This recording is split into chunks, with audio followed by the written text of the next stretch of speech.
자, 반갑습니다. 배동찬 교수의 맛있는 돈 이야기 배동찬입니다. 자, 여러분 반갑습니다. 주택담보대출 90% 이거 참 큰일 날 것 같은데 대통령 선거가 다가오니까요. 집권 여당의 후보는요. 부동산 정책이 그동안 실패했다. 그리고 이러한 부분에 대해서 인정을 한과 동시에 사과를 하고 있고요.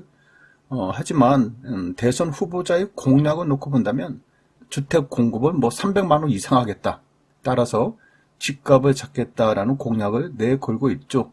그런데 한편으로 볼 때는요. 양도소득세, 취득세, 종부세, 규제 완화를 하겠다.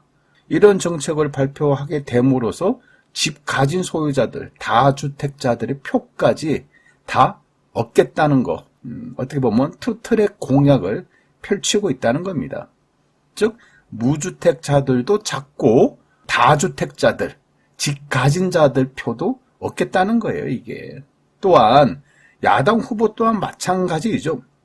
주택 공급으로 집값을 잡겠다라고 하지만은 양도세, 취득세, 종부세 완화, 재개발, 재건축 규제 완화, 직태에서 신설 등등 다 개발하겠다는 이슈, 다 풀어주겠다는 이슈. 요거지 않습니까? 어떻게 보면 주택 공급으로 집값을 잡겠다 하면서도 부동산 규제를 풀어주겠다. 그러니 두 후보 다 표만 된다면 규제도 하고 완화도 하겠다는 겁니다.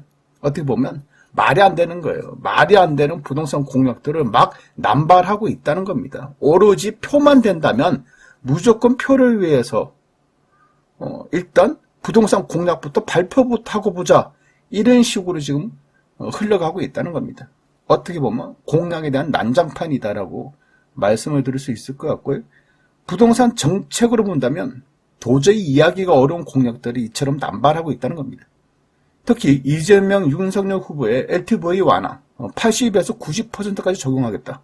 즉 이재명 후보는 LTV 규제를 90% 한다고 그러고 윤석열 후보는 80%까지 풀겠다는 겁니다. 이게 말이 되는 소리인가요? 먼저 LTV 역사를 한번 놓고 본다면 예를 들어서 노무현 정부 때 그래요. 부동산 가격 얼마나 많이 올랐습니까? 그래서 노무현 정부 때는 부동산 규제를 했죠. 규제 중에서 LTV로 해가지고 주택담보대출을 규제를 했다는 겁니다. 그래서 적게는 40%, 강남 같은 경우 40%를 해주고 지방 같은 경우에는 최대로 잡아줘도 60%만 LTV 비율, 즉 주택담보대출 비율을 적용했다는 겁니다. 그리고 부동산 경기가 안 좋았던 이명박 정부 때, 박근혜 정부 때는요. 부동산 경기 활성화를 위해서 부동산 담보대출 규제를 많이 풀어줬지 않습니까? 많이 풀어줬다 하더라도 서울, 강남 3구 같은 경우는 40%만 풀어줬고 나머지 지방 같은 경우 60 내지 70%를 풀어줬다는 겁니다. 결국 부동산 경기가 좋았던, 부동산 경기가 나빴던 모든 정보를 통틀어 가지고 LTV, 주택담보대출 비율은 40%에서 최대 70%였다는 거예요. 즉 70% 담보대출 비율이라는 것은 정말 경기가 안 좋다. 그러죠?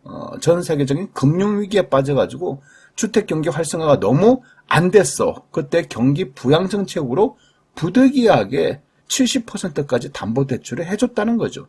따라서 주택경기를 살리고 우리나라 경제를 살리기 위해서 최대 70%의 담보대출 비율을 해줬다는 거예요. 이런 담보대출 비율을요, 후보자들은 90%까지 해주겠다고 하니, 그래요. 주택담보대출 비율 90%. 이거는 완전히 좀 이상한 거 아니에요? 아니, 집을 살 때 집값이 3억이면, 그러면 담보대출을 2억 7천만 원 해주겠다는 거 아닙니까? 현금 3천만 원만 있으면 내 집 마련하라. 이 식이라는 거죠. 물론 조건이야 있죠. 생애 최초 무주택자에 한해서 90% 담보대출을 해주겠다. 또한 지역과 매매 금액에 따른 제한이 따른다. 당연하겠죠. 당연한데 결론적으로 본다면 지방 대도시에 있는, 그렇죠, 매매 금액 2억대에서 3억대, 4억대 요런 거는 90% 담보대출 해주겠다는 거 아닙니까? 그러니 이게 문제가 된다는 거예요. 지금 부동산 경기가 안 좋아가지고 뚝뚝 떨어지고 폭락을 하고 있는 그런 와중도 아닌데 이처럼 생애 최초 무주택자, 담보대출 비율 90% 풀어주겠다. 그러면 집값의 변동이 있을 수밖에 없다는 얘기. 그런 얘기가 된다는 거예요. 어떻게 보면 무책임한 부동산 공략이라고 볼 수가 있다는 겁니다. 그렇다면 왜 무책임한 부동산 공략이냐, 이 부분에 대해서 설명을 해드리면, 첫 번째로 본다면 생애 최초 무주택자들의 부동산 투기 수요를 자극할 수 있다는 거예요. LTV가 90%다. IMF 때도 이런 적이 없었어요. 금융위기 때도 이런 적이 없었다는 얘기죠. 결국 빚내서 집 사라라는 이런 이야기밖에 되지 않지 않겠습니까? 그리고 두 번째로 본다면 20대, 30대들의 주택 구입이 증가될 수밖에 없다는 거예요. 생애 최초로 집 사는 사람에 한해서 담보대출 90%니까 우리 아들이, 우리 딸이 20대, 30대야. 그러면 세대 분립을 한다는 거예요. 아들과 딸을 다른 곳에 주소를 옮기는 거야. 그래서 세대 분리를 해가지고 무주택자로 만들고 20대니까 생애 최초 주택 구입하는 거 당연한 거 아닙니까? 그래서 90% 대출을 받게 한다는 거예요. 돈은 누구 돈으로? 부모님 돈이지. 아까 말씀드렸잖아요. 매매 금액이 3억이야. 대출이 2억 7천이야. 너 이 집에서 살아. 이자는 네가 돈 벌었어 내. 아니면 아빠가 대신 내줄게. 엄마가 대신 내줄게. 이런 식이 되는 거 아닙니까? 결국 세대 분립이 더 촉진될 것이고요. 부모 찬스가 난립할 수 있다는 거예요. 더 나아가서 본다면 어떻게 보면 부의 대물림 현상, 지금보다 더 심화될 가능성이 증가된다라고 말씀드릴 수 있다는 거예요. 그렇죠. 또한 세 번째로 본다면요. 만약에 집값이 하락했어. 아들 명의로 3억짜리 집을 샀어. 그리고 2억 7천만 원 대출을 받았는데 집값이 2억 7천, 2억 6천이야. 아니 집값이 10%만 떨어져도 이제는 은행에서 돈 빌린 돈하고 그 가격이 된다는 거예요. 그런데 집값이 10% 떨어져서 2억 7천이야. 그러면 여러분 이자 납부하겠습니까? 그렇죠. 그냥 이자 납부 안 하고 에라 모르겠다. 내 돈은 10%밖에 들어가지 않았고 지금 집이 15% 떨어졌다. 4,500만 원 떨어졌다. 4천만 원 떨어졌다. 그러면 이자를 안 낸다는 얘기가 되겠죠. 그러면 뭐 한다? 경매 당할 수 있다는 얘기죠. 그렇잖아요, 여러분. 이렇게 된다니까, 이게.